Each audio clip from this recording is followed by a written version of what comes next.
ቸር አገልጋይ ማነው? ለንጉሥ የታመነ መክሊቱን ያልቀበረ አትርፎ የከበረ። ራእይ የሚያዩ የእግዚአብሔር ሰዎች ሳይደረግ ያዩታል አያዩትም? ራእይ ልጅ የተደረገም ሊሆን ይችላል፣ ያለፈውም ሊሆን ይችላል፣ ወደፊትም ሊሆን ይችላል። ኦኬ፣ በጣም ጥሩ። ይሄንን ቃልን እንዳትለውጥ በደንብ አስተውልሽ። ከዛ በኋላ እግዚአብሔር ደግሞ የሆነውን ሲያሳያቸውስ እነሱ ያልነበሩበትን ያልደረሱበትን ዘመን ሲያሳያቸውስ? ኦኬ፣ ያዩ ይችላሉ አይደል? ለዮሐንስ እግዚአብሔር ከእግዚአብሔር ውጪ ፈራጅ ማንም እንደሌለ እያሳየው ነው። ቅዱሳኑ የታረዱት የተገደሉት ደማቸው የፈሰሰው ሰዎች በሰማይ ሆነው ምድር ላይ ገዳዮቻቸውን አዩና ቅዱሳኑ እግዚአብሔርን ምን ጠይቁት? እስከ መቼ ነው የማትፈርድልን አሉት። እግዚአብሔር ደግሞ ምን ሰጣቸው? ምን አይነት መልስ ሰጣቸው?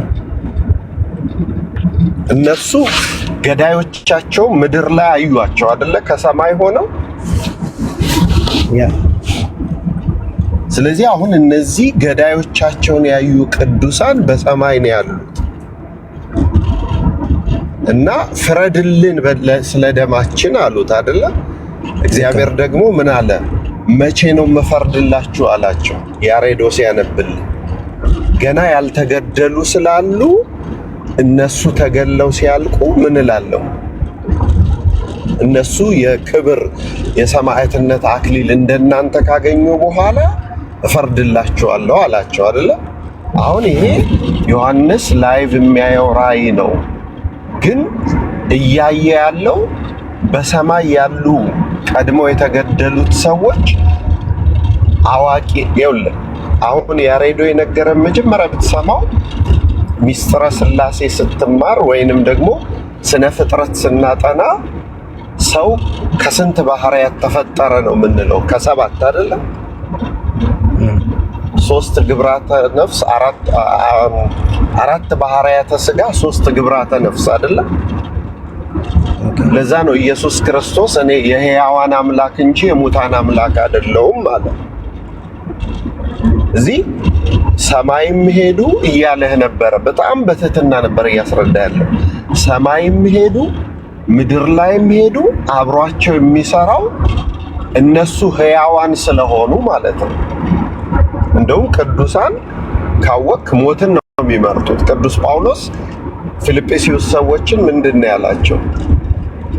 ለእኔ ከክርስቶስ ጋር መኖር እናፍቃለሁ፣ ብሄድ ነው የሚሻለኝ። እዚህ ብኖር ደግሞ ለእናንተ ጠቅማለሁ እንጂ ለእኔ ምንም አይጠቅመኝም አለ። መኖሩ የሚጠቅመው ለተማሪዎቹ ነው። መሄዱ የሚጠቅመው ስለማን ነው? ለራሱ ነው አይደል?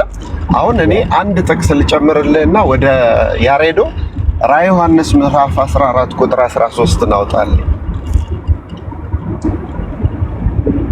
ራዕየ ዮሐንስ ይህንን በደንብ አድርገህ ስማ። የምናመልከው የሕያዋን አምላክ ነው። ቁልቢ ገብርኤል አለ፣ አስኮ ገብርኤል አለ፣ ምን አለ? እንዴት ሊሰማ ገብርኤል የት ይገኛል የሚለው ይሄ መጽሐፍ ቅዱሳዊ ሳይሆን ሎጂክ ጥያቄ ይባላል። ፕሮቴስታንቶች የሚጠቀሙት ሎጂክ ነው። እንግዲህ መላእክት 99 ነገድ ናቸው።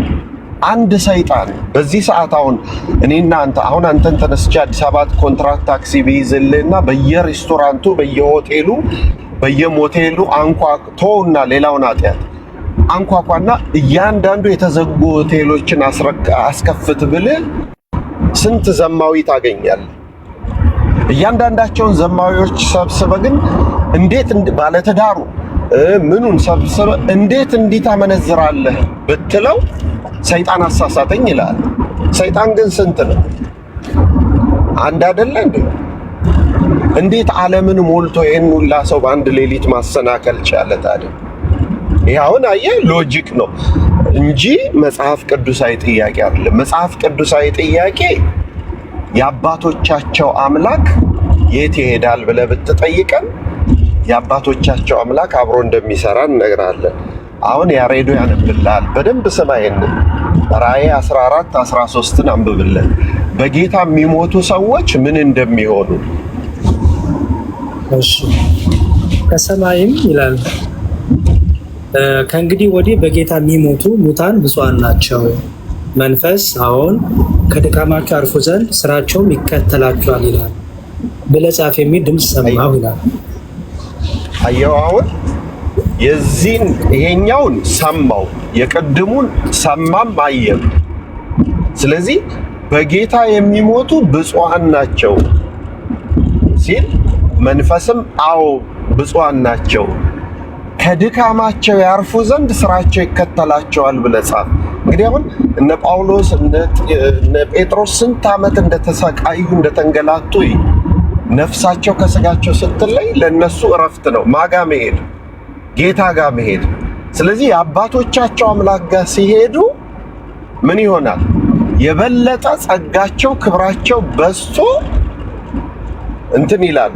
ታዲያ ቤተ ክርስቲያን ምንድን ነው የምታደርገው ስትል ይህንን በሁለት መንገድ እንመልስልሃለን። አንደኛው እያንዳንዱን መልካ ማርያም፣ መልካ ሚካኤል፣ መልካ ገብርኤል የቅዱሳንን መልክ ብታየው መልኩ ተደርሶ ወይም ማህሌቱ ተቆሞ ወይም መዝሙሩ ተዘምሮ ሲያልቅ ኦ አምላከ ቅዱስ ተክለ ሃይማኖት ቀበናው አድነነ እንላለን። ጠብቀን የምንለው አምላከ ተክለ ሃይማኖትን ነው። ከዛ በኋላ እግዚአብሔር ተክለ ሃይማኖትን የፈለገውን ይበላቸው፣ ሂድና ልጆችህን ባርክ፣ ሂድና አውጣቸው።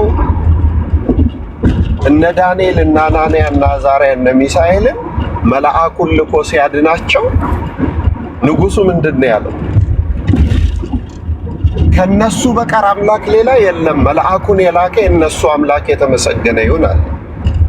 እኛ የምናመሰግነው የቅዱስ ገብርኤልን አምላክ ነው። ዘፍጥረት 31:42ን ብታነብ ያዕቆብ የተናገረውን ቃል አስብ። የአባቴ የአብርሃም አምላክ የይስሐቅ ፍርሃት ከኔ ጋር ባይሆን ኖሮ ባዶ እጄን በሰደድከኝ ነበር አለ ያዕቆብ። ሳይጸልይ ነው እንግዲህ ለአባ ገንዘቡን ሲሰርቅበት የአባቴ የአብርሃም አምላክ የይስሐቅ ፍርሃት ከኔ ጋር ባይሆን ኖሮ ባዶ እጄን በሰደድከኝ አለ። ቅዱሳን ከዚህ ምድር ቢለዩ አምላካቸው ግን ከኛ ጋር አልተለየም። ለዚህ ነው የማይሞቱት። ለምሳሌ ስራቸው ይከተላቸዋል ብለህ ጻፍ አለ። በሰማይና በምድር ስራቸው ልዩ ነው። አብርሃም በምድር ምን አደረገ? እንግዶች እየሰበሰበ አበላ።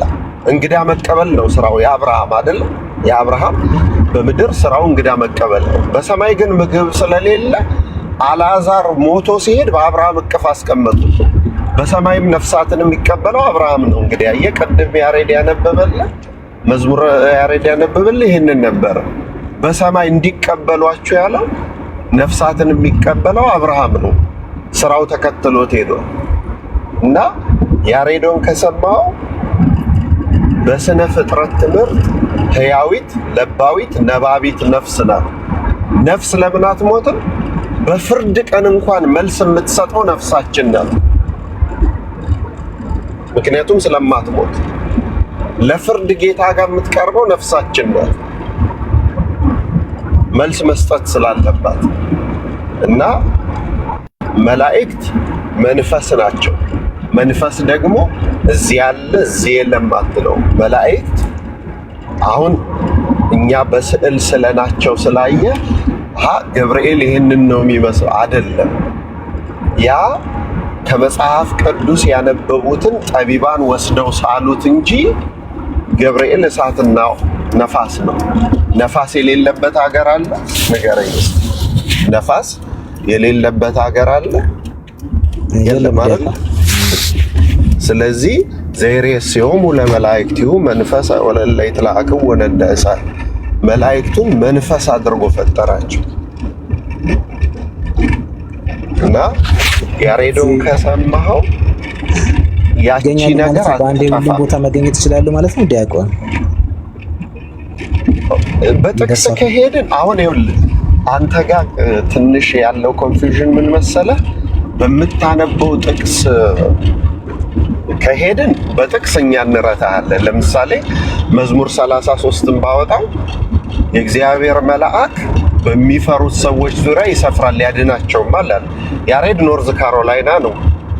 ቅዱስ ሚካኤልን ቅዱስ ገብርኤልን አምላኩን ስለሚፈራ በሱ ዙሪያ ይሰፍራል። እኔ ዳላስ አለሁ፣ አንተ ኢትዮጵያ አለ፣ አንዱ ሰው ደግሞ ጅማ አለ፣ አንዱ ሰው ሐረር አለ። እግዚአብሔርን የሚፈሩ ሰዎች ባሉበት ሁሉ የትኛው መልአክ እንደሚመጣ አታውቅም።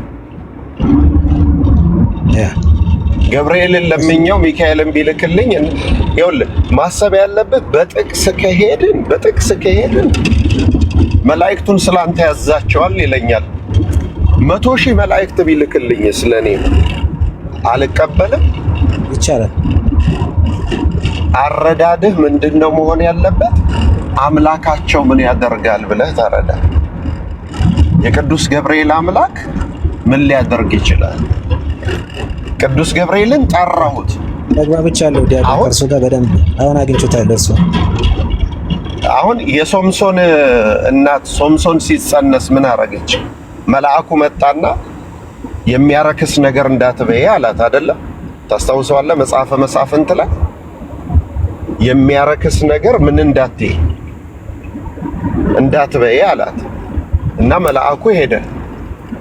አንድ የእግዚአብሔር ሰው መጥቶ ነገረኝ አለችው ሚስትየው። ደስ ይላል አለና ወጣና እሱ ደግሞ አንተ ለባለቤቴ ተገለጥክ ለኔም ተገለጥ አለው። ድጋሚ አልመጣም መልአኩ።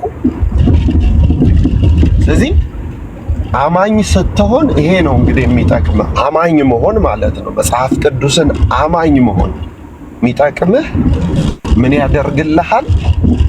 አምላካቸው ምን ሊያደርግ ይችላል? አሁን ለምሳሌ እንደው ዊርድ ነው እንጂ በመንፈሳዊ አይን ካላየኸው ሳሙኤል ሞቷል። ሳኦል ጨንቆት ሟርተኛው ጋር ሲሄድ ሳሙኤልን ማናገር ፈልጋለሁ ሲል ሟርተኛዋ ሳሙኤልን አልጠራችሁ? ተውና አማኙ ጠራችሁና ለምን አስነሳኸኝ አለው ሳሙኤል። አይ እንደዚህ እግዚአብሔር ላቀኝ በመንፈስም በኡሪምም በምንም አይመልስልኝም ሲለው እግዚአብሔር ከተለየ እኔን ለምን ትጠራኛለህ አለ። አየህ፣ ይሄ ነው የክርስቲያኖች ትልቁ እምነት። ቅዱሳኑ ራሱ አስነስተኛልና እኔ ኑሮህን ላስተካክልልህ ህይወትን ላስተካክልልህ አይሉ። እግዚአብሔር አልመልሳለኝ ሲለው እግዚአብሔር ከተለየ ከኔ ጋር ምን ቀረህ ነው ያሉት። እዚህ እኛ ቅዱሳን የምንፈልጋቸው ሲኒየሮቻችን ናቸው። መንፈሳዊ ፍሬ አፍርተው ከግንዱ ጋር ተጣብቀው የድል አክሊል ተዘጋጅቶላቸው የተቀበሉ ስለሆኑ ሲሄዱ አምላካቸው የሚያደርገውን ስለምናቅ ነው ቅዱሳኑንና መላእክቱን የምንጠራው። ማንም የሚያደርገውን ስለምናቅ አምላካቸው የሚያደርገው አምላካቸው ደግሞ ይወሰናል ካልክ እንግዲህ ያሬዶ በጣም ይቅርታል። ችግር የለውም። እሺ ዲያቆን ፊልዬ እኔ ጋር ሌሊት ስለሆነ አንድ 5 ጥቅሶችን እኔና ቶሎ ብለን እንጨርስ። በደንብ ቶሎ ያዝ። እሺ ፊልዬ መጽሐፈ ኢዮብ ምዕራፍ 2 አስተውል፣ አብረን እያነበብክ እንዲህ ይላል። ከዕለታት አንድ ቀን እንዲህ ሆነ፣ የአምላክ ልጆች በእግዚአብሔር ፊት ለመቆም መጡ ይላል። የአምላክ ልጆች ሰዎች መላእክት ናቸው አይደል ፊልዬ? ለመቆም መጡ። ሰይጣን ደግሞ በእግዚአብሔር ፊት ለመቆም በመካከላቸው መጣ። እግዚአብሔርም ሰይጣንን ከወዴት መጣህ አለው። ሰይጣንም በምድር ላይ ዞርኩ በእርሷም ተመላለስኩ ለእግዚአብሔር መለሰ። እግዚአብሔር ሰይጣንን በውኑ ባሪያን ኢዮብን ተመለከትከውን? በምድር ላይ እንደርሱ ፍጹምና ቅን እግዚአብሔርን የሚፈራ ከክፋትም የራቀ ሰው የለም። በከንቱ አጠፋው ዘንድ አንተ በእርሱ ላይ ምንም ብታንቀሳቅሰኝ እስካሁን ፍጹምነቱን ይዟል አለ። አሁን የኔ ጥያቄ ሰይጣን ምን አለ? ይሄ የወደቀው የተጣለው ሰይጣን በምድር ላይ ሁሉ ዞርኩ ሲል ምድር ያለው ምን ይመስላል? ምድርን በሙሉ ዞርኳትና መጣው። ግን ምድር ሲል ምን ይመስላል? ሸንተረሩን፣ ጋራው ምናምን ማለቱ ይመስላል? ሙሉ መሬትን ማለት ነው፣ ዓለምን ማለት ነው፣ ሰውን ማለት ነው። ባይዘው ሰውን ሁሉ አየው ማለቱ ነው። ለምን መሰለ? በምድር ላይ እንደርሱ ፍጹምና ቅን ይላል። አየው በምድር ላይ እንደርሱ። ስለዚህ ምድር ሁሉ ዞርኳ ሲል ድንጋይ እንጨት ምናምን እያየ አልነበረም ሰይጣን። ምን እያየ ነበር? በሰዎች ልብ ውስጥ ያለውን ነገር ሁሉ እየዞረ እንትን እያለ በልክ እንደ ኢዮብ ያለ ጽኑ፣ እንደ ኢዮብ ያለ ብርቱ፣ እግዚአብሔርን የማይክድ ቢፈተን በመከራ ውስጥ ቢያልፍ እነዚህን ሁሉ እየመረመረ ነበር። አየው አንዱ ሰይጣን ምን አለ? በምድር ላይ ሁሉ ዞርኩኝ አለ። በምድር ላይ ሲዞር እረፍት እያደረገ ባስ እየያዘ ቪዛ እየቆረጠ ይመስላል ፊልዬ? አይ አይደለም። ስለመንፈሳዊ ዓለም እንደምናወራው አይ በመንፈሳዊ ዓለም እቺ ዩኒቨርስ ምላት እፍኝ አትሞላም። ይሄን ታውቃለህ? ያ እፍኝ አትሞላም፣ በጣም ትንሽ ናት በመንፈሳዊ ዓለም። ምክንያቱም ትንሽ ስለሆነች ነው ለቅዱሳን ሁሉን ነገር በአንድ ማስተዋል የሚችሉት።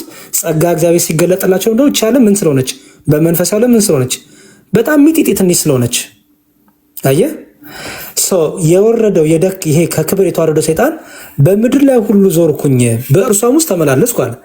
መቼም እረፍት እያደረገ አንድ ቀን ቆይ ደግሞ ደክሞኛል ልተኛ እያለ አይደለም አይደል?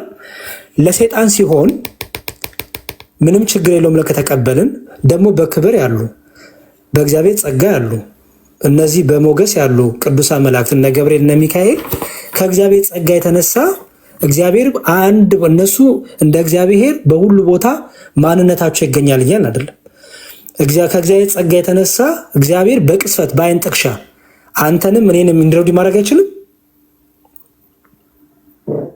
እሺ ያሬድ ትንቢተ ዳንኤል 10 እና 20 አንብብልኝ ያሬድ።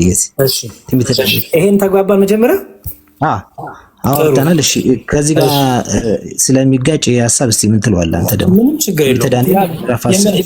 ምንም ችግር የለውም። መላእክቱ እኮ ነገው ከእግዚአብሔር ተልከው በአንዴ ህዝብን ያድናሉ። ደግሞ በተላኩበት ደግሞ ፐርፐስ ደግሞ አንድ ቦታ ነው ግለሰቦችን ደግሞ ያድናሉ። ምንም እሱ ችግር የለውም። አሁንም እኮ ከእግዚአብሔር ጸጋ የተነሳ እኮ ያቆ ትንቢተ ዳንኤል ምዕራፍ ስንት? ምዕራፍ 10 ነው ያለው ተቋቋመኝ የሚለው እርሱም እንዲህ አለኝ፣ ወደ አንተ የመጣው ስለምን እንደሆነ ታውቃለህ አለ። እኔም ከፋርስ አለቃ ጋር ዋጋ ዘንድ እመጣለሁ። እኔም ስወጣ እነሆ የግሪክ አለቃ ይመጣል። ነገር ግን በእውነት የተጻፈውን ጽፍ እነግራለሁ። በዚህም ከአለቆች ከሚካኤል ጋር በቀር ማንም ያጸናኛልን። ወደ አንተ የመጣሁት ለዳንኤል እያለ ያለው ሚካኤልን ትቼ ነው እያለ ነው ያለው። እዚህ ጋር ምናልባት መልአኩ ማለቱ ነው ፊልዬ። ይኸውልህ እግዚአብሔር እንደሚልካቸው እግዚአብሔር እንደሚሰጣቸው እግዚአብሔር አድርጉ እንደሚላቸው በአንድ ቅስፈት ሁሉንም ያድናሉ። ደግሞ እግዚአብሔር አድኑ ካላቸው ደግሞ አንድ ቦታ ላይ ደግሞ አንዱ ያድናሉ። በመጽሐፍ ቅዱስ በሁለቱም በኩል ሲሰፍሩ በህዝቡ መሃል በአንዴ በቅስፈት ሲሰፍሩ አይተናል። ደግሞ በግለሰቦች ደግሞ ኢንዲቪጁዋል ደግሞ ሲገኙ አይተናል። ለምን? በመንፈሳዊ ዓለም ይቺ ዓለም እኔ እናንተ እንደዚህ የራቀችን ዓለም በመንፈሳዊ ዓለም በጣም ሚጢጢ ናት። ስለዚህ እግዚአብሔር እንደፈቀደላቸው እግዚአብሔር እንደሰጣቸው ጸጋ እግዚአብሔር በእነሱ ላይ ሊሰራ እንደፈለገው ስራ በአንድ ቅስፈት ሁሉንም ሊያድኑ ይችላሉ። በአንድ ሞመንት ደግሞ አንድ ቦታ ሊገኙ ይችላሉ። በሁለቱም በኩል እግዚአብሔር ስራውን ይችላል።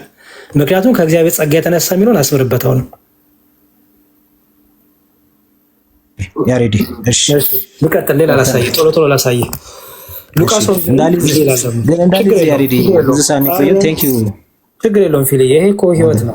ሉቃስ ወንጌል ምዕራፍ 15 ላይ ደግሞ እንዲህ ይላል። ሉቃስ ወንጌል ምዕራፍ 15 ቁጥር 10 ላይ ያው ጌታ ነው የሚናገረው። እላችኋለሁ እንዲሁ ንስሐ በሚገባ በአንድ ኃጢአተኛ በእግዚአብሔር መላእክት ፊት ደስታ ይሆናል አለ። ይሄ ቁጥር 10 ላይ ነው። ቁጥር 7 ከፍ ስትል እንዲሁ ንስሐ ከማያስፈልገው 99 ጻድቃን ይልቅ ንስሐ በሚገባ በአንድ ኃጢአተኛ በሰማይ ደስታ ይሆናል ይላል አይደለ ፊል አለ። ልክ ነው ያሬድ። ያ አሁን ንስሐ የምትገባው በምድር ነው አይደለ? ልክ ነው፣ ምድር ላይ ነው ያሬድ። በምድር ላይ ንስሐ ስትገባ በሰማይ ንስሐ መግባትን ማን ነገራቸው? ደግሞ የሚገርም በሰማይ ደስታ ይሆናል ይላል። በሰማይ መላእክት አሉ፣ ቅዱሳን አሉ አይደል? በሰማይ ባሉት በሰማይ በሚኖሩ ሰማያን ቅዱሳን መላእክት ሰማያን ቅዱሳን አባቶቻችን ዘንድ በሰማይ ባሉት ዘንድ ምን ይሆናል? ደስታ ይሆናል አለ። እንግዲህ በሰከንድ ውስጥ በደቂቃ ውስጥ ሚሊዮን ሰው ንስሐ ይገባል አይደል? በዚህ ሞመንት እንኳን እና በቃ እየተመላለሱ ቆይ ያሬድ ገብቷል ደግሞ ቆይተው ዛሬ አሁን ደግሞ ፊልሞን ገብቷል ቶሎ በሉ እንዳታቋርጡ። ቀጥሎ ደግሞ አይ ዲያቆን ሕዝቅያስ ገብቷል የሚሉ ይመስላል። ኖ ልክ ነው። በአየው ለምን ጸጋ እግዚአብሔር ስላለ ይቻለም ደግሞ ሚጢጢ ስለሆነች እግዚአብሔር ምን ያደርጋቸዋል? ያሳውቃቸዋል። አንድም ደግሞ ጠባቂ መላእክት አሉ አይደለ? ከኛ ጋር የሚወጡ የሚገቡ እውነት ነው። አለ በተንቀሳቀስ መላእክት። ስለዚህ በሰማይ በቅዱሳኑ ዘንድ እንኳን ደስታ ይሆናል። ምክንያቱም ሁላችንም በማን የተጋጠም ነው? በምድር ሩጫቸውን እየሮጡ ያሉ በስጋ ያሉ እኛ ቅዱሳን፣ በክርስቶስ ያሉ ደግሞ በሰማይ ደግሞ ሩጫቸውን የጨረሱ ቅዱሳን በምን ተጋጥመዋል ይላል መጽሐፍ ቅዱስ? በክርስቶስ ተጋጥመዋል አይደለም የሚለው? በክርስቶስ አንድ አካል ሆነ ነው። ኤግዛክትሊ። ሁሉም በማን ላይ ነው? በክርስቶስ ላይ አይደል?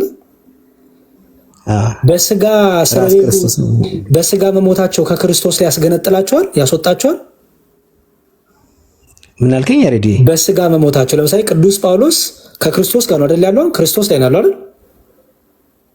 ስጋችን እኮ ምድራዊ ነው። እኛ መንፈሳችን ነው የሚድነው እንጂ ስጋችን አይድንም። ጥያቄ በደንብ ስማኝ። የጠየቁት ጥያቄ አስተውልና ትክክል ነው ግን ስማኝ። አሁን ቅዱስ ጳውሎስ በአጸደ ስጋ የለም አይደል? ከኛ ጋር የለም አይደል? አዎ ልክ ነው። አንተ ደግሞ በአጸደ ስጋ አለ አይደል?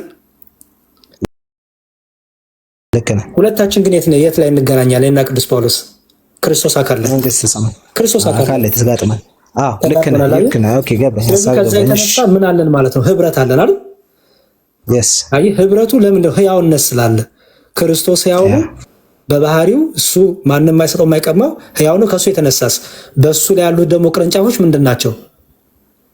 ህያዋን ናቸው። ስለዚህ አንዱ ቢጎድል አንዱ ቢታመም አብሮ ሌሎቹ ይታመማሉ አይልም? ልክ ነው። ኤግዛክትሊ። ስለዚህ አሁን አስተውል ፊልዬ፣ አንተ ንስሐ ስትገባ በሰማይ ደስታ ይሆናል አለ አይደል? በሰማይ ደስታ ከሆነ ምን ያደርጋሉ? ደስ ይላቸው መላእክቱ ያመሰግናሉ፣ ወርሺፕ ያደርጋሉ፣ ያመሰግናሉ፣ ይዘምራሉ አይደል? እሺ ለምን? በአንተ ንስሐ መግባት ስለሚደሰቱ አይደል? ተደሰቱ በሉ ደስታ ጀምሩ ተብሎ አይደለም አይደል? ልክ ነው። ኦኬ። ሰው መዳን ስለሚፈልጉ ሰይጣናውን ይከፋዋል አይደል? አሁን ሰይጣን ሲከፋው ተነግሮት ነው? በቃ እግዚአብሔር መጥቶ በል ይክፋ ብሎት ነው አይደለም አይደል? አየ ሰይጣን ከሱ ስትወጣ ይከፋዋል። መላእክት ደግሞ ይላቸዋል ደስ ይላቸዋል አይደል?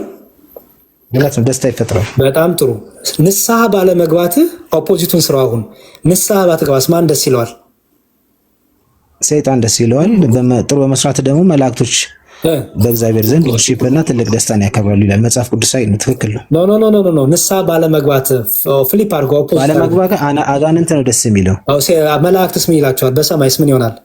ያዝናሉ። ካዘኑ ምን ያደርጋሉ? ቁጭ ይላሉ።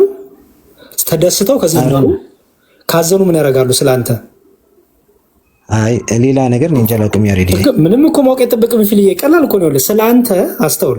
ያንተን መዳን ስለሚፈልጉ ንስሐ በመግባት ከተደሰቱና ከዘመሩ ቀላል ነው በጣም። ሰይጣን ደግሞ ከተቆጣና አንተን ሊፈትን ሊጎትት ፈተና ካበዛብህ በሰማይ ባሉ ደግሞ ቅዱሳን መላእክት ቅዱሳን ህብረት ዘንድ ደስታ ከሆነ ዝማሬ ከሆነ ንስሐ ባለመግባት ደግሞ ምን ሆነ? ሐዘን ይሆናል። ሐዘን ካለ ደግሞ ያዘነ ቢለው ምን ያደርግ ነው መጽሐፍ ቅዱስ የሚለው? ይጸልያል። ንስሐ መግባት ካስደሰታቸው ንስሐ ለመግባት ያዘናቸው፣ ካዘናቸውስ ይጸልያሉ ማለት ነው። ለምን? እኛና ቅዱሳን በክርስቶስ አልተጋጠምንም? ተጋጥመናል። ስለዚህ አንዱ ብልት ቢጎድል ሌላው ብልት አይታመምም? ይታመማል። ይታመማል ማለት ነው። ስለአንተ ያዝናሉ ማለት ነው አይደል? እሺ አንዱ ብልት ቢከብርስ? በንስሐ ቢከብር በሰማይ እኔም እንደዛ ስለማድረግ ይሄ ምንም ችግር የለውም። ልክ ነው ያሬዲ። ለምሳሌ ከኔ ከሚያመልኩ የነበሩ ሰዎች ከእግዚአብሔር ዘንድ ሲወጡ ስለሚያዝኑ ልክ ነው፣ ይሄ ችግር የለውም። በጣም ጥሩ። ስለዚህ አየህ አዋቂ ስለሆኑ በቅዱሳኑ መካከል በሰማይ ያሉ ሩጫቸው የጨርሱና በሩጫ ላይ ያለን ሁሉ በክርስቶስ አካል ስለተጋጠምን አንዱ ብልት ቢደክም ሌላው ብልት አብሮ ምን ይላል? ያዝናል እንደሚል። ቢከብርስ ሌላው ብልት አብሮ ምን ይላል? ይከብራል፣ ይደስ ይለዋል እንደሚል ማለት ነው። አየህ። እሺ ሌላ ደግሞ ልጨምርልህ። ሐዋርያት ሥራ ምዕራፍ 16 ቁጥር 9 ደግሞ እንዲህ ይላል። ሐዋርያት ሥራ ምዕራፍ 16 ቁጥር 9 አስተውል። ሐዋርያት ሥራ ምዕራፍ 16 ቁጥር 9 እሺ። ራእይም ለጳውሎስ በሌሊት ታየው። አስተውል። ራእይም ለጳውሎስ ምን ታየው ይላል? በሌሊት ታየው። ኦኬ። ራእይ ታየው፣ እግዚአብሔር ገለጠለት። ራእይ ሲባል ባይዘው የእግዚአብሔር ጸጋ መገለጥ፣ እግዚአብሔር ጸጋ ሰጥቶ የሚገለጥልህ የሚነገርህ የሚታይ ማለት ነው አይደል? ኦኬ በጣም ጥሩ። ራእዩ ምንድን ነበር ይላል? አንድ የመቄዶንያ ሰው ይላል። አስተውል። አንድ የመቄዶንያ ሰው ወደ መቄዶንያ ተሻገርና እርዳን እያለ ቆሞ ስለሚነው ነበር ይላል። ጳውሎስ የለም መቄዶንያ፣ ገና ጳውሎስ አልመጣም። አስተውል።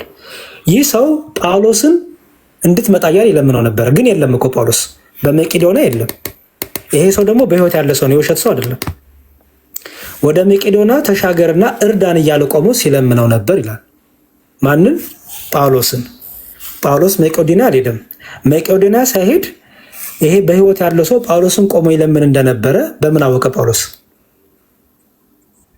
በራእይ ነው አይቶት፣ እግዚአብሔር ገለጠለታል። በቃ ያው እሱ እንዳለ ነው። ልክ ነህ። አሁን ግን ማን ነው እየለመን የነበረው? ጳውሎስን አይደለ? ጳውሎስን ሲለምን ይሄን ልመና እንዲሰማ ማን አደረገው? ጳውሎስን መንፈስ ቅዱስ። አየህ፣ ጳውሎስ ከራሱ አልሰማም፣ መንፈስ ቅዱስ አግዞት። መንፈስ ቅዱስ ከእሱ ጋር ስለሆነ ይህን የሰውየውን ድምፅ ልመና ሰምቶ እንዲሰማ አደረገው አይደል? እግዚአብሔር እንዴ ለምን እኔ አምላክ አይደለሁ እንዴ እንዴት እኔን አትለምነኝም አላለም አይደል? እንዲሁም ጭራሽ ገለጠለት። እየለመነክ እኮ ነው የሚለምነውን ሰው ገለጠለት ለጳውሎስ። አየው። ኦኬ እግዚአብሔር ለምን ገለጠለት ቢባል እግዚአብሔር በቅዱሳኑ ምን ስለሚሰራ መልእክቱን፣ ድንቅ ስራውን፣ እጆቹን ሁሉ በቅዱሳኑ ስለሚገልጥ፣ ምሕረቱን፣ ቸርነቱን፣ በጎነቱን በቅዱሳኑ ስለሚገልጥ። አየህ ምሳሌያዊ አነጋገር ሊሆን አይችልም። ያሬዲ አይደለም። ለምን መሰለህ? አስተውል። ራእዩን ለጳውሎስ በሌሊት ታየው። አንድ የመቄዶንያ ሰው ይላል። የመቄዶንያ ሰው ብሎ ምሳሌ የለም። ኦኬ አንድ የመቄዶንያ ሰው ብሎ ስፔሲፊክሊ የመቄዶንያ፣ ምክንያቱም ወደ መቄዶንያ ሄደዋላ። ከዛ በኋላ ይኸው የመቄዶንያ ሰው ወደ መቄዶንያ ተሻገርና እርዳን እያለ ቆሞ ሲለምነው ነበር። ከዛ ያው ራእዩን ካየ በኋላ ወዲያ ወደ መቄዶንያ ልንወጣ ፈለገ ይላል። አየው ወንጌልን እንሰብክላቸው ዘንድ እግዚአብሔር እንደጠራን መስሎናልና ይላል። አየው ይህንን ነው እያነበብኩ ስለነበሩታች እንደዛ ስለሚል እሺ ያሬዲ ምክንያት የመቄዶንያ ሰው ብሎ ምሳሌ የለማ። መቄዶንያ ብሎ ስፔሲፊክሊ አስቀምጦታል። ገባ? ኦኬ የመጨረሻ ጥቅስ ልስጥህና ና ላቁም። የመጀመሪያው እዚህ አንደኛ ሳሙኤል ላይ የምታገኘው ነው። አንደኛ ሳሙኤል ምዕራፍ 28 አንደኛ ሳሙኤል ምዕራፍ 28 ቁጥር 14 ምዕራፍ 28 ቁጥር 14 አንደኛ ሳሙኤል እንዲህ ይላል። ቅድም ለካይን ኦልሬዲ ከብር አድርጋችሁታል። የሳኦልን ማለት ነው። ሳሙኤልም ሳኦልን የሚለው ማለት ነው። እዚህ ላይ በደንብ አስተውለህ ከሆነ ለምን አስነሳኸኝ ለምን ጠራኸኝ ይለዋል። አየው የሚገርም ነገር ዲያቆን ታሪኩን አልጨረሱልህም እንጂ ከታች ዝቅ ስትል እንዲህ ይላል። ሳሙኤልም አለ እግዚአብሔር ከራቀ ጠላትህ ከሆነ ለምን ትጠይቀኛለህ አለና ቀጥሎ ግን እግዚአብሔርም በቃሌ እንደተናገረ አድርጓል። እግዚአብሔርም መንግስትን ከእጅ ነጥቆ ለጎረቤት ለዳዊት ሰጥቶታል። የእግዚአብሔር ቃል አልሰማህምና በአሜሌቅም ላይ ታላቅ የሆነ ቁጣውን አደረክምና ስለዚህ ዛሬ እግዚአብሔር ይህን ነገር አድርጎባል። ይህን ሁሉ በምን አወቀ? ሳሙኤል እኮ ከሞተበት ነው የመጣው አይደለ? በምን አወቀ? ይህን ሁሉ እግዚአብሔር ምን እንዳደረገ ሳሙኤል ከሞተ በኋላ ሳኦል የተደረገው ነገር ሳሙኤል በምን አወቀ? እግዚአብሔር ገልጾለት። አየው እግዚአብሔር ያን ጸጋ አሳይቶት ቀጠለና እንዲሁም ይላል ወደፊት ኦልሬዲ የሆነውን ነገር ወደፊት የሚሆነውን ደግሞ ነገረው። እንዲህ አለው እግዚአብሔርም እስራኤልን ከአንተ በፍልስጤማን እጅ አሳልፎ ይሰጣል። አየው ደግሞ ወደፊት የሚመጣብንም ነገረው ጭራሽ። ነገም አንተና ልጆች ከኔ ጋር ትሆናላችሁ፣ እግዚአብሔርም የእስራኤልን ጭፍራ ደግሞ በፍልስጤማን እጅ አሳልፎ ይሰጣል። ኦልሬዲ ያለፈውንም ነገረው የሚሆነውንም ነገረው። ይህም በምን አወቀ? ኦኬ በጣም ጥሩ። እንትኑ ግን ሌጋል ነው ያሬዲ። በዚህ ምክንያት እንደሚሞትም ይነግረዋል መጽሐፈ ዜና ላይ ያሬዲ። ሳሙኤል ማን ነው? ሳኦል። ምክንያቱም ሙታን መንፈስን ስለጠራ እግዚአብሔር እንደሚቀጣው እና እንደሚሞትም ይነግረዋል። አልገባኝም ጥያቄ። ሳኦልን ስለጠራው ሳሙኤልን ስለጠራው ሳሙኤል ስለጠራ መጽሐፈ ዜና ላይ አሁን ስንት ነው? 15 ስንት ላይ ነው? ይሄ ነገር መጽሐፈ ዜና 28 ያነበብኩልህ 28 19 ቆይ ይቅርታ እንግዲህ ችግር የለውም 28 14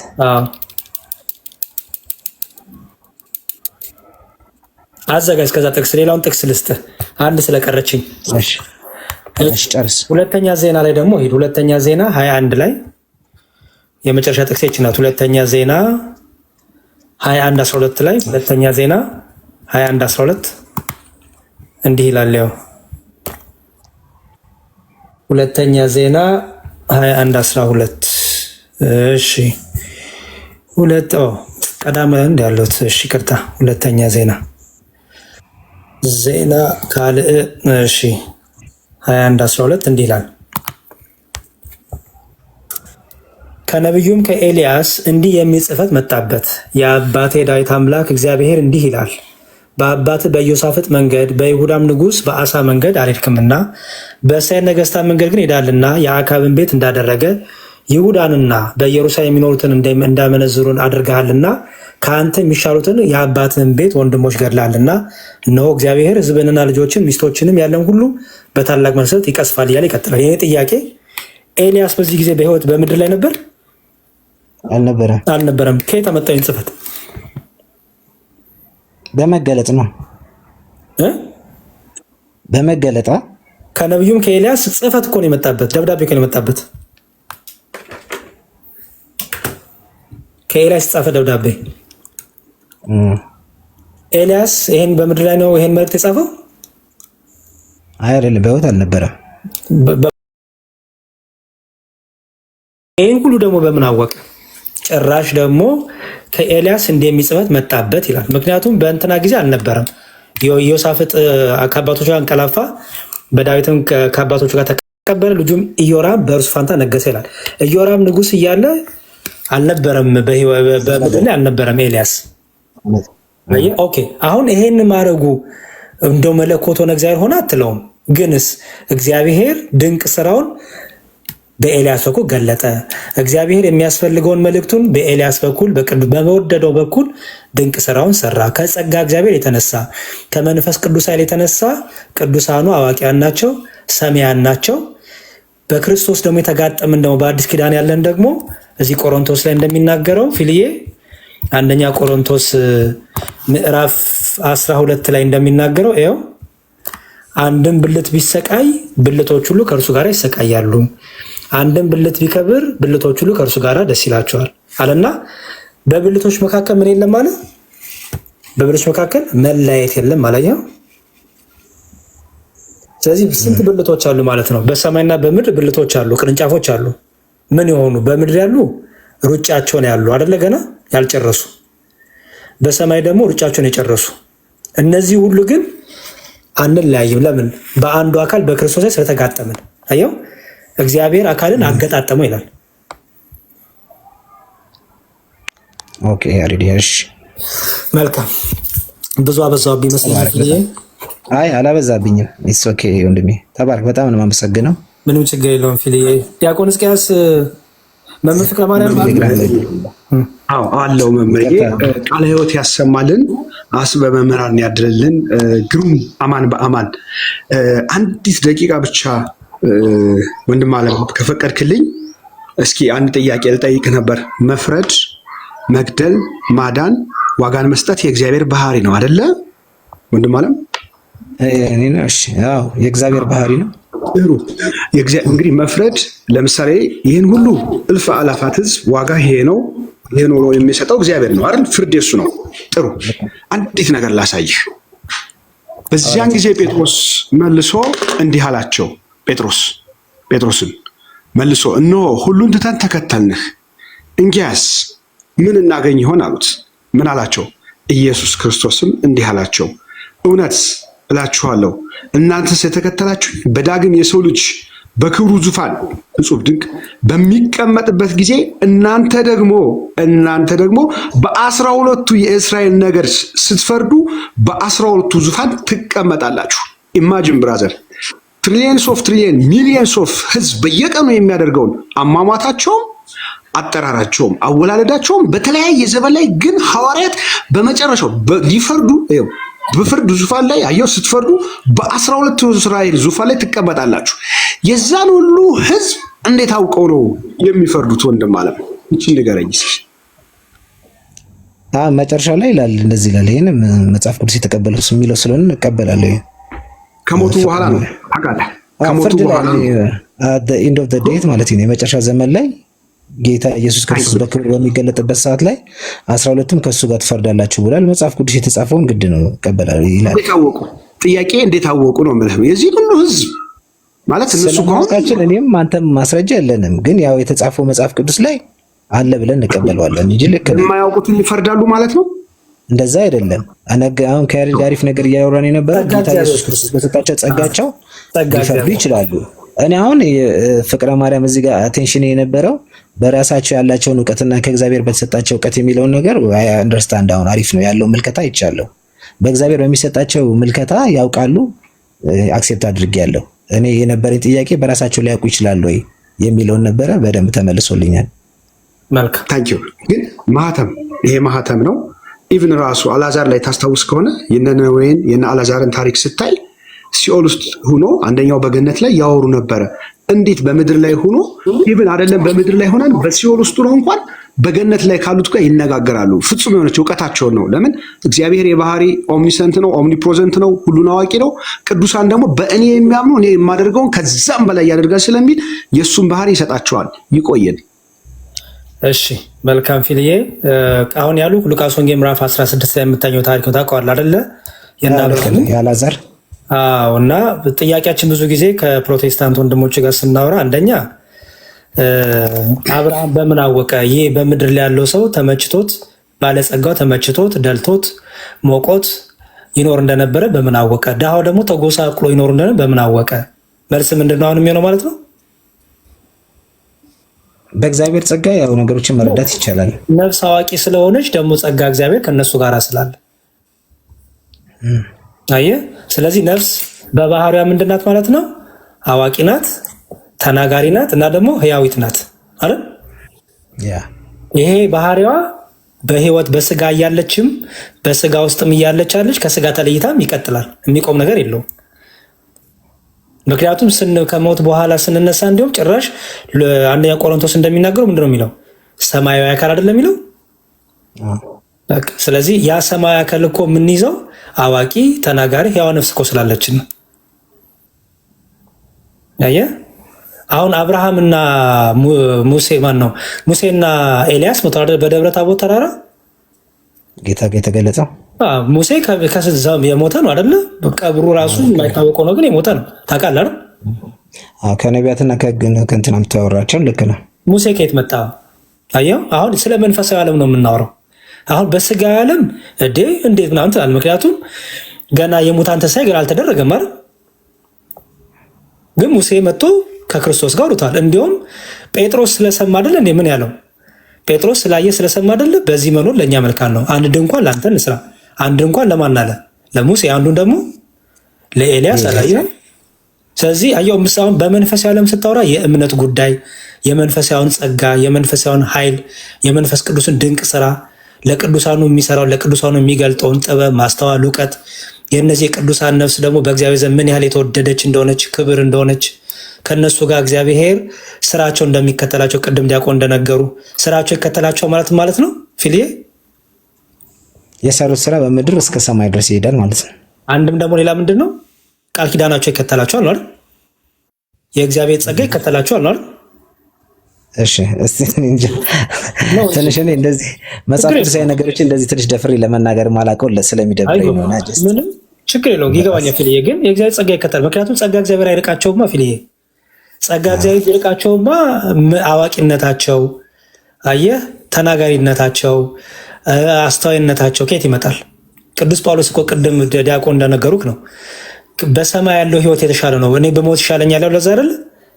ከክርስቶስ ጋር መኖር ይሻለኛል ያለው አይደል? ለምን ይመስላል? ከክርስቶስ ጋር መኖር የተሻለው ለምንድን ነው? በድንግዝግዝ አታይም አይደል? ከእውቀት ከፍል አታውቅም። ለምን? ከጸጋ ወደ ጸጋ ከክብር ወደ ክብር ነው ከፍ የምትለው። የክብር ለብሰን የምትሄደው ደሱ ጋር ልክ ነው። ያ የክብር ልብስ ተባለው ምንድን ይመስላል? ልብስ እኮ ወርቅ ምናምን እኮ አይደለም፣ ጸጋ። አየው ጸጋ እግዚአብሔር የበለጠ ጸጋ እግዚአብሔር ይበዛልሃል ማለት ነው። እቺ ምድር እኮ ጥቅልል ብላ ታልፋለች እኮ ታውቃለህ። ከዛ በኋላ በዓለም ሁሉ ይጠቀለሉና በክርስቶስ ሁሉ ይጠቀለልና እቺ የምታያት ዓለም እንደ ወረቀት ጭብድድ ብላ ታልፋለች እኮ አየሁ። በጣም እፍኛት ሞላም እቺ ዓለም። ስለዚህ ምንም እንደ እግዚአብሔር የእግዚአብሔር ባህሪ የመለኮት ባህሪ ናቸው አላልንም። ከእግዚአብሔር ጸጋ የተነሳ ግን ለምሳሌ አንድ ላሳይ፣ እንደውም ትዝ ያለኝና ላቁም። ሐዋርያት ሥራ ላይ ትዝ ይል እንደሆነ ፊልዬ የመጨረሻ ናት። ሐዋርያት ሥራ ምዕራፍ 8 ትዝ ይላል። የፊልጶስ እስቲ ምን ነበረ እንጂ ጃንደረባውን ሲያጠምቀው ኢትዮጵያን ጃንደረባ ሲያጠምቀው፣ እሺ ቁጥር 39 ላይ ብዙ ያላስተዋላት ነገር አለች። ያው ከውሃም ከወጡ በኋላ የጌታ መንፈስ ፊልጶስን ነጠቀው ይላል። እውነት ነው። የሚገርም ነገር ነጥቆት በዛችሁ ሰከንድ በዛችሁ መሞት እየሰበከ ነበር። አዛጦን እየሰበከ ነበር። አየው በአዛጦን ሲሰብክ እንግዲህ ሲነጥቀው ነፍሱም ስጋውንም በቃ ማለት ዲሳፒር ነው ያደረገው፣ ጠፍቷል ከዛ ቦታ። አሁን በስጋዊ ይሄ ነገር ይታመናል አይታመንም? አንድ ሰው በስጋዊ ነገር ዲሳፒር አድርጎ ከዚያው ነገር አፒር ሲያደርግ ማለት ነው። ይሄ በአይን ጥቅሻ ማለት ነው። አስበው፣ ቪዛ አያስፈልግ፣ አውሮፕላን አያስፈልግ፣ ቲኬት አያስፈልግ፣ ፍተሻ አያስፈልግ። አየው በቃ እግዚአብሔር ያመጣል። ይቻላል። እግዚአብሔር ምን ይሳነዋል? በአንዴ በዛች በአይን ጥቅሻ ውስጥ አዛጦን እንዲገኝ ያደረገው። አዛጦን ሲገኝ ደግሞ ጭራሽ እየሰበከ አየው። ልክ ነው ሪዲ። እና በደንብ አድርጎ መመረመሩ መልካም ነው ብዬ አስባለሁ። ፊልዬ ካበዛው በጣም ይቅርታው እንድማለም ዲያቆን ያበርቱትና ተባረክ። በጣም ነው የማመሰግነው ያሬዲ። ስልድ እንትን ስለተመቸኝ ብዙ ሰዓት ቆይቻለሁ። እኔም ጌታ ይባርክ አብዝተው። አሜን አሜን። ፊላ አትጥፋ፣ ጥሩ ተማሪ ነህ። አሁን እንደ ዘኬዎስ ዛፍ ላይ ወጥተሃል ጌታን ለማየት። እሱን አውረድ ሲል በቤት ውል ዘንድ ይገባኛል ሲል ወርደ እንድትገባ የእግዚአብሔር ቅዱስ ፈቃድ ይሁንልህ። እንግዲህ ምንድን ነው መሰለ ትንቢተ ኢሳይያስ ምዕራፍ 55 ላይ አንድ ቃል አለ። ሐሳባችሁ ከሐሳቤ መንገዳችሁ ከመንገዴ ሰማይ ከምድር ከፍ እንደሚል እንደዚሁ የተለያየ ነው ይላልና የቅዱሳንን ከእግዚአብሔር ውጭ ያሉ ነገሮች በሙሉ ሲደረጉ ማየት ያለብህ በእምነት አይን ነው። አንዳንድ ጊዜ ተረጋግተህ ስታነብ እግዚአብሔር ራሱን ለምነኸው ማለት ነው ወደ ቅዱሳን ቢመራ ምን ታረጋለህ? ቅዱሱ ይፈጽምልህ፣ መልአኩ ይፈጽምልህ ቢል አይ አልፈልግም አንተ ራስህ ካልመጣ ልትለው ነው አትለውም አይደለ? የኛ ስራ ለእግዚአብሔር ስራ መታዘዝ ነው አይደለ? መጽሐፍ ቅዱስ መንክር እግዚአብሔር በላይ ለቅዱሳኑ ይላል። እግዚአብሔር በቅዱሳኑ ላይ ድንቅ ነው ይላል። እንደው ከራሱ በላይ በእነሱ ላይ ሲገለጥ ለምን ደስ እንደሚለው እኛም አናውቅም። ከአይምሯችን በላይ ነውና ያሬዶ አንድ ጥቅስ አንብብለት። የኔ ስጦታ ነው ይሄ ለሱ።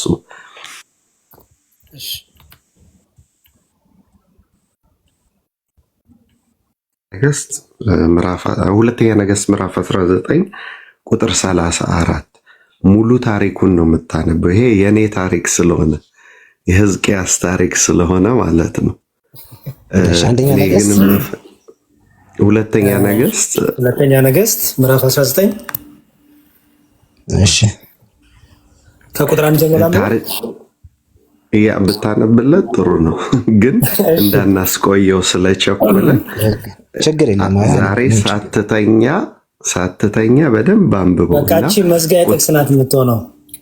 ቁጥር 34 ላይ ሄደ ያሬዱ። እንግዲህ ሕዝቅያስ ሰናክሬም መጣበትና ከእጄ የሚያስጥልህ የለም ተማረክ አለው። ደብዳቤውን የተላከውን ደብዳቤ ወሰደና ወደ ቤተ መቅደስ እኔ አይደለሁም የተሰደብኩት እግዚአብሔር ሆይ አንተ ነህ፣ ይኸው የተሰደብክበትን ደብዳቤ አንብብ ብሎ ሰጠው ለእግዚአብሔር። አሁን መቆጣት ያለበት ማን ነው? እግዚአብሔር አይደለ? ማንም አያስጥልም የተባለው በሰናክሬም እግዚአብሔርን። እግዚአብሔር ግን ምን ቢል ጥሩ ነው? አንብብለት ያሬድ ቁጥር 34። እሺ ስለ እኔም ስለ ባሪያዬም ስለ ዳዊት ይህችን ከተማ አድናት ዘንድ እጋርዳታለሁ። በዚያችም ሌሊት የእግዚአብሔር መልአክ ወጣ፣ ከአሦራውያን ሰፈር መጥቶ 85,000 ገደለ። ማለዳም በተነሱ ጊዜ እነሆ ሁለት ቡድኖች ነበሩ። የአሦር ንጉሥ ሰናክሬም ተነስቶ ሄደ፣ ተመልሶም በነነዌ ተቀመጠ። በአምላኩም በናሳርክ ቤት ሊሰግድ ልጆቹን አዳራሜልክና ሳርሳር በሰይፍ ገደሉት። ወደ አራራትም ሀገር ኮበለለ። ልጁም አስራዶን በእርሱ ፋንታ ነገሰ ይላል። አየህ እንግዲህ አሁን ማንም አያድንም ተብሎ የተነገረበት እግዚአብሔር ነው። ግን ምን አደረገ? ስለ እኔ ያለ፣ ቀጥሎ ስለ ባሪያዬ ስለ ዳዊት አለና ራሱ ወርዶ ከማጥፋት ይልቅ መልአኩን ላከው።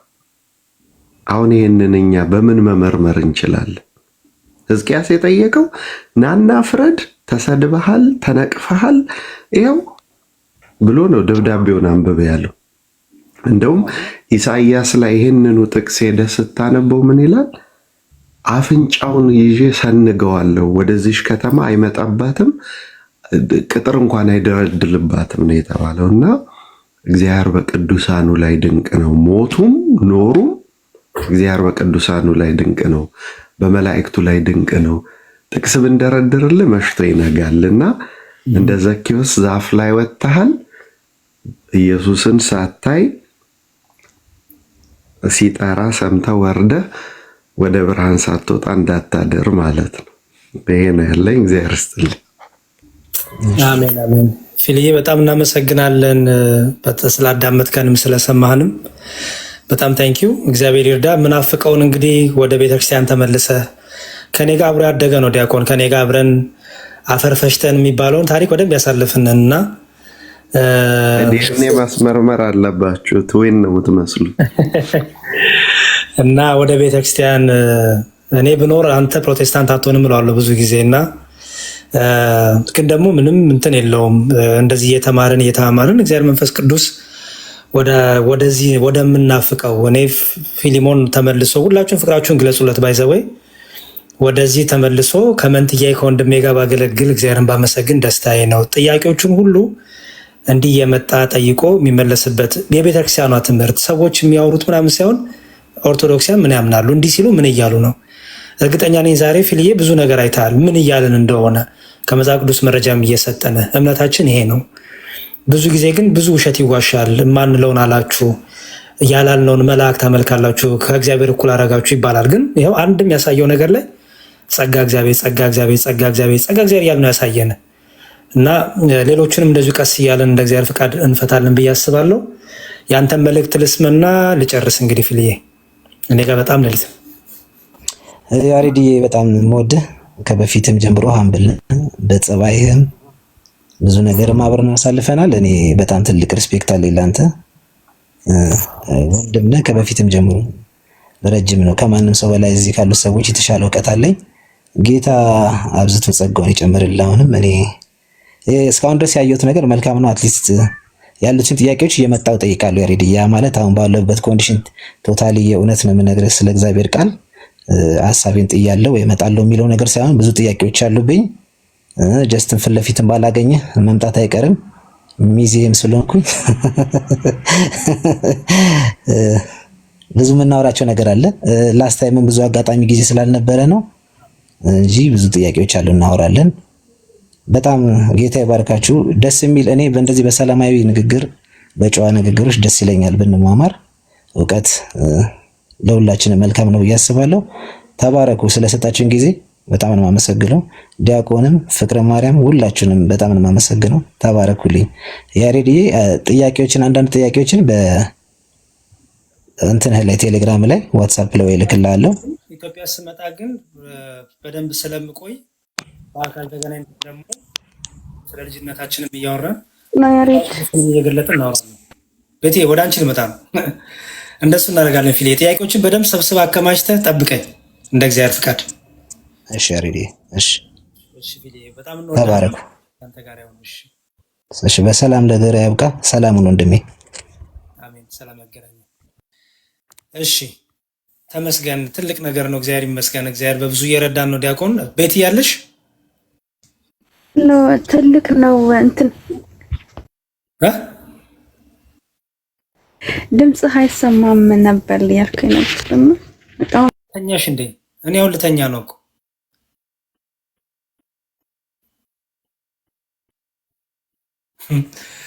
እሺ በቃ ልተኛ ነኝ።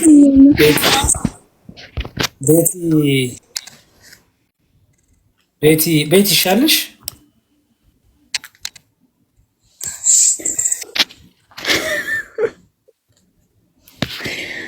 አይ እኔ ይሄን ድራማችሁን ማሳይ ፈልጌ ነው። ከዛ ግማሹን አሳያችኋለሁ። እንደ ደቂቃ ነው ቤቲ?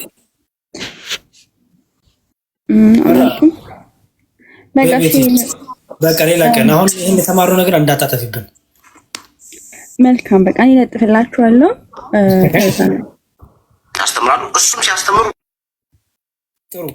ቤቲ ብዙ ጊዜ በተለይ ፕሮቴስታንት ወንድሞቻችን ኦርቶዶክሳውያን ያልሆኑ ግን ኦርቶዶክሳውያንን እያሉ የሚዋሹ ድራማ የሚሰሩትን እየተከታተለች እግር በእግር ቪዲዮ እየሪከርድ እያደረገች ብዙ የምታገለግለን ጀግናታችን ናት እና ገብታችሁ ፔጇ ላይ ይውላት ፖስት ያደረገቻቸው ብዙ አሉ። በጣም የሚገርሙ የሚደንቁ ኦርቶዶክስንን እያሉ የሚዋሹ ማለት ነው። ገብተው እኔ ፔጅ ላይ መልስ የሰጠሁት አለ። እሱንም ገብታችሁ እዩ። በሃይማኖተ አበው ላይ ተዋሽቶ ለዛ መልስ የሰጠሁት አለ። ይሄ ቪዲዮ ማለት ነው። ገብታችሁት ወደ 57000 ሰው ላይክ አድርጎታል። በጣም ብዙ ሰው ኮመንት እያደረገ ነው። ምክንያቱም ኢየሱስ ክርስቶስ መጽሐፍ ሃይማኖተ አበው የማያስተምረውን ነገር እንደተለመደው ወሽተው ፕሮቴስታንት ወንድሞች ሃይማኖተ አበው ላይ የቀጠፉት ነው።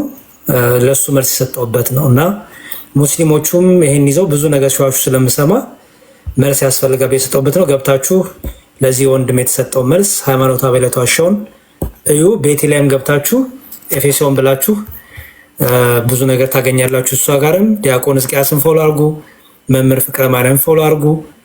እንፎላፎል። መልካም የአባታችን የአቡነ ተክለ ሃይማኖት በዓል ይኖርልን። ነገ ደግሞ ይንጋልንና ለብርሃን ያብቃንና ጥቂት ገድለ ተክለ ሃይማኖት ላይ ደግሞ እንደዚህ ሆነ እናገራለን። ታምረ ማርያም ላይ ጉባኤ አለ ታውቃላችሁ። ዛሬ በኢትዮጵያ ዛሬ በእኛ ነገ ታምረ ማርያም ላይ ዲያቆን ዳዊት ጉባኤ አዘጋጅተዋል። ታምረ ማርያም ማንጻፉ ብዙ ጊዜ ፕሮቴስታንቱ ዓለም ታምረ ማርያም ላይ የሚያወሹ ውሸት አለ። እሱ ምንድነው? አንድ ቄስ ወይ የሆነ ደብተራን የጻፈው ብለው ያሻሉ። ሪሊ ግን ታምረ ማርያም የተጻፈው ከሆነ አልነግራችሁም፣ ነገ ዛሬ ስለምትሰሙት ከሆነ አገር ቋንቋ ወደ ግዕዝ ከዛ ደግሞ ወደ አማርኛ የሆነ ያልኩት መናገር ስላልፈለኩኝ ነው።